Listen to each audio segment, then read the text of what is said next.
एक बार धर्म व लक्ष्मी में बात ही बात में बहस होने लगी। धर्म बोला, मैं बड़ा हूँ, मेरे बिना सब कुछ बेकार है। लक्ष्मी माता बोली, मेरे बिना सब बेकार, न खाना न सुख शांति, कुछ भी नहीं। अपने अपने को बड़ा बता रहे थे। जब कोई निर्णय नहीं निकला तो दोनों देवताओं के राजा इंद्र के पास गए। बोले, आप हमारा फैसला कर दो। इंद्र ने कहा, बात क्या है? धर्म बोले, मैं बड़ा हूँ। लक्ष्मी माता बोली, मैं बड़ी हूँ, अब आप फैसला करो, कौन बड़ा है? इंद्र बड़े परेशान। यदि माता लक्ष्मी को बड़ा बताता हूँ तो धर्म चला जाएगा, यदि धर्म को बड़ा बताता हूँ तो लक्ष्मी माता रुठ जाएंगी। उन्होंने बहुत ही समझदारी से निर्णय लिया, क्योंकि वह किसी को नाराज करके अपना नुकसान नहीं करना चाहते थे। वे बोले, मैं सही गलत का निर्णय नहीं ले पा रहा हूँ, मैं तुमको बताता हूँ। तुम पृथ्वी लोक चले जाओ, वहां राजा विक्रमादित्य के पास चले जाओ, वे आप लोगों का सही फैसला करेंगे। धर्म और माता लक्ष्मी पृथ्वी लोक में विक्रमादित्य के पास जा पहुंचे और कहा कि आप मेरा फैसला करें। धर्म बोला, हम दोनों में कौन बड़ा है, मैं या लक्ष्मी? दोनों ने अपनी अपनी बात कही। लक्ष्मी माता बोली, मुझसे सब कुछ है, धन वैभव सुख समृद्धि। धर्म बोला, मुझसे सब कुछ होता है, मैं धर्म हूँ। विक्रमादित्य ने सोचा, फैसला कठिन है, यदि माता लक्ष्मी को बड़ा कहा तो धर्म चला जाएगा, यदि धर्म चला गया तो सब कुछ बेकार, धर्म को बड़ा कहा तो लक्ष्मी रूठ जाएंगी। बहुत सोच समझकर उन्होंने फैसला लिया, कहा धर्म बड़ा है। उसी समय से लक्ष्मी जी चली गई। बस विक्रमादित्य ये बात जानते थे, वे घर से चल दिए। उनके पास धीरे धीरे सब चला गया। वे अपने घोड़े में बैठकर चल दिए। वे अपनी बहन के घर को चल दिए। जब वे थोड़ा घर के नजदीक पहुंचे, बहन को उनके सैनिकों ने सूचना दी, आपके भाई आ रहे हैं। बहन, कैसे आ रहे हैं? बहन ने पूछा। अकेले, वह फतेहाल, उन्हें अस्तबल में ठहराया जाए। उनको अस्तबल में ठहरा दिया गया। उनको खाने के लिए चोकर की रोटी भिजवाई। जब उन्होंने देखा तो रोटी को प्रणाम कर वही गाड़ दी, मैं वापसी में आकर ले लूंगा। माता आपको प्रणाम, और वहां से चल दिए। कुछ दिनों बाद वे अपने मित्र के घर पहुंचे। उनका बहुत स्वागत सत्कार किया। जिस स्थान पर उनको खाना खिलाया गया, उस जगह पर मित्र की पत्नी का नौलखा हार खूंटी पर टंगा था। देखते देखते खूंटी हार नीलने लगी। मित्र की पत्नी ने खूंटी में हार न देखा, कहा, इन्हीं ने मेरा हार लिया है। उन्होंने अपनी पत्नी को बहुत समझाया, लेकिन वह नहीं मानी। विक्रमादित्य ने सफाई नहीं दी। उसी समय वहां से चल दिए।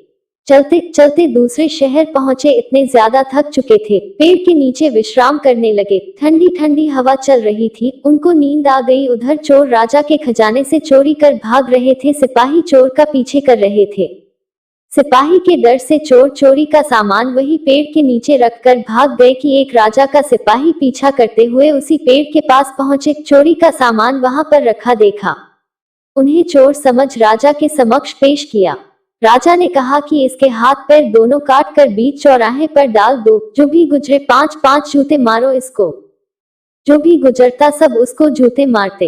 एक दिन तेली वहां से निकला। उसने कहा, भाई मुझे थोड़ा तेल दे दो, मुझे मक्खी काट रही है, तेल लगा दो। तेली बोला, मैंने जूते नहीं मारे, ये क्या कम बात नहीं। तुम्हें तेल देने से क्या मेरा तेल बढ़ जाएगा? फिर कुछ सोचकर तेल घाव में लगा दिया और चला गया। उस दिन खूब बिक्री हुई। तेल ज्यों का त्यों बना रहा। वह बहुत खुश हुआ। घर आने पर पत्नी बोली, आज बहुत ज्यादा खुश हो, क्या बात है?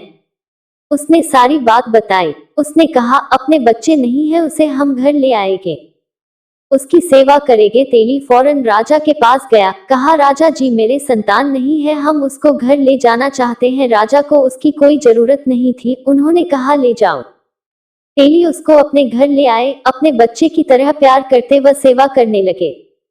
उनके दिन अच्छे से गुजरने लगे। राजा की एक बेटी थी, वह बहुत ही बुद्धिमता थी। वह रात में सबके सो जाने पर दीपक राग गाती, दीप प्रज्वलित करती, फिर बुझा देती।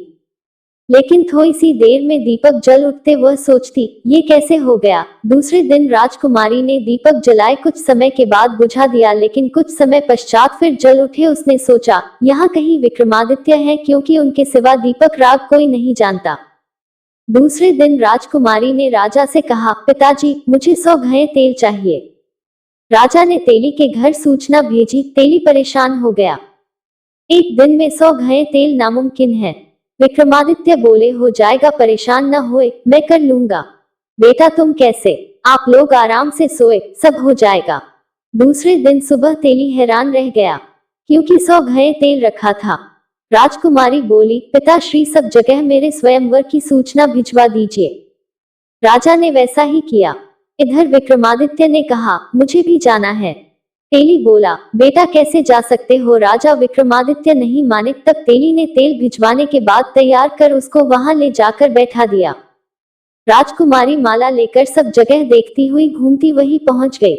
लोग बोले, राजकुमारी की तबीयत खराब है, उसको पानी पिलाया गया, फिर माला दी गई, वह दोबारा घूमती घूमती वहीं जा पहुंची। फिर माला उन्हीं के डाल दी। सब लोग बोले, ये जानबूझकर ऐसा कर रही है। उसकी भाभी व भाई बोले, भेज दो।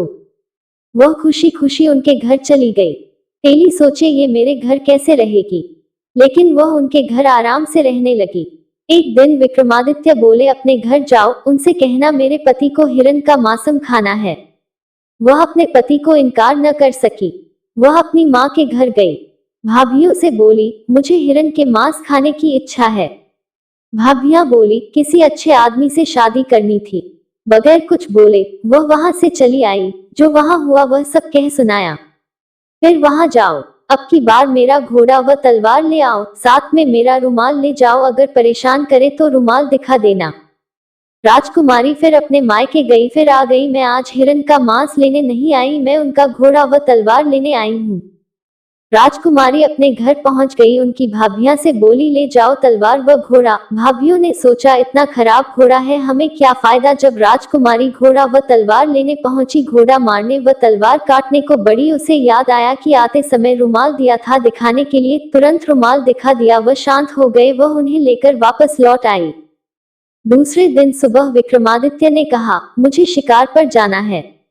वे घोड़े के पास पहुंचे, उसमें बैठने की कोशिश करने लगे। देख राजकुमारी के आंखों में आंसू आ गए। उसने मुंह दूसरी तरफ कर लिया। राजा ने राजकुमारी के आंसू देख लिए थे, इसलिए घोड़ा दौड़ाते हुए वहां से निकल गए। वहां हिरण, शेर व अनेक जानवरों का शिकार किया। उनकी पूंछ व कान काट लिए और वही छोड़ दिया। थोड़ी देर के बाद राजकुमार अपने सैनिकों सहित आए। वहां शेर, हिरण, अन्य जानवरों के शिकार के शव देख खुश हुए शिकारी को धन्यवाद दिया। अब उनको बहुत प्यास लगी थी, पानी पीने के लिए ज्यों ही गए, वहां उनको एक योगी दिखा। उसने पानी पीने के लिए शर्त रखी। उन लोगों को बहुत प्यास लगी थी। उन लोगों ने शर्त पूछी। योगी ने कहा, पानी जब पी पाओगे, जब अपने कूल्हों को चिमटे से दगवाओगे। प्यास से बहुत ज्यादा व्याकुल थे, इसलिए उनकी बात मानने के सिवा कोई और चारा न था, इसलिए अपने को दगवाने के लिए तैयार हो गए। योगी जी से चिमटे से दगवाने के बाद पानी पिए, फिर घर को प्रस्थान किया। इधर विक्रमादित्य घर लौट कर आ गए। राजकुमारी से बोले, अपने घर जाओ। राजकुमारी फिर अपने घर गई। भाभियों ने ताना मारा, आज हिरण के मांस की चाह तुमको यहाँ खींच लाई। हाँ, क्या भाइयों ने हिरण का शिकार किया है? हाँ, क्या आप दिखा सकते हैं? क्यों नहीं शिकार लाकर दिखाया गया? राजकुमारी बोली, इनके कान व पूंछ कहाँ है? अब इन लोगों ने देखा जानवरों के पूंछ व कान नहीं थे। हाँ, इनके पूंछ कहाँ है? तब राजकुमारी ने थैला उनके सामने पलट दिया, जो अपने पति के पास से लाई थी। ये क्या है? इन्होंने शिकार नहीं किया, पूंछ व कान ये है, कैसे मालूम? भाभियां बोली, इनसे पूछो पानी के बदले कौन सी शर्त पूरी की। इन लोगों के पैंट उतरवा कर देखें। पैंट उतरने पर चिमटों से पुट्ठे दगे थे। हाँ, वह योगी मेरे पति विक्रमादित्य थे। राजा विक्रमादित्य, उन लोगों को बहुत ही ग्लानि हुई। वे लोग राजकुमारी के साथ तेली के घर गए और उनसे माफी मांगने लगे। वे बोले, शर्मिंदा ना हो, आप लोगों का कोई कसूर नहीं। तेली को पता चला, वह बोला, मुझे मालूम नहीं था। आप परेशान न हो, आप मेरे धर्म पिता व धर्म माता हो। आप लोगों को परेशान होने की जरूरत नहीं है, आप मेरे धर्म के माता पिता हैं। फिर सबसे विदा ली और चल दिए। वहां से चलने के बाद वह अपने उसी मित्र के यहाँ पहुंचे। मित्र ने स्वागत किया। जब उनको खाना खिलाने के लिए उसी कमरे में बिठाया गया जहां पर खूंटी हार निकल गई थी, ज्यों ही उन्होंने खाना शुरू किया, वैसे वैसे खूंटी हार बाहर निकालती जाती। खाना खत्म होते होते खूंटी से हार बाहर आ गया। रानी बड़ी शर्मिंदा हुई और बार बार माफी मांगने लगी, माफी मत मांगे। उनसे विदा लेकर अपनी बहन घर को निकले। सैनिकों ने बताया कि आपके भाई आ रहे हैं। कैसे आ रहे हैं? ससैनिक, उनके महल में ठहराया जाए। विक्रमादित्य बोले, बहन मैं वहीं रुकूंगा जहां मैं रुका था। भाई माफ कर दो, बहन तुम्हारी कोई गलती नहीं। ज्यों ही रोटी धरती से निकाली, लक्ष्मी माँ प्रकट हो गई और आशीर्वाद दिया। सदैव खुश रहो, तुम्हारी जीत हुई। तो दोस्तों, कैसी लगी आपको हमारी आज की कहानी? कहानी अच्छी लगी तो वीडियो को लाइक कर दीजिए और ज्यादा से ज्यादा लोगों में शेयर करें। अगर आप हमारे चैनल पर पहली बार आए हैं तो चैनल को सब्सक्राइब कर लीजिए, क्योंकि हम अपने चैनल पर ऐसी ही कहानियां लेकर आते रहते हैं। मिलते हैं फिर एक कहानी के साथ। धन्यवाद।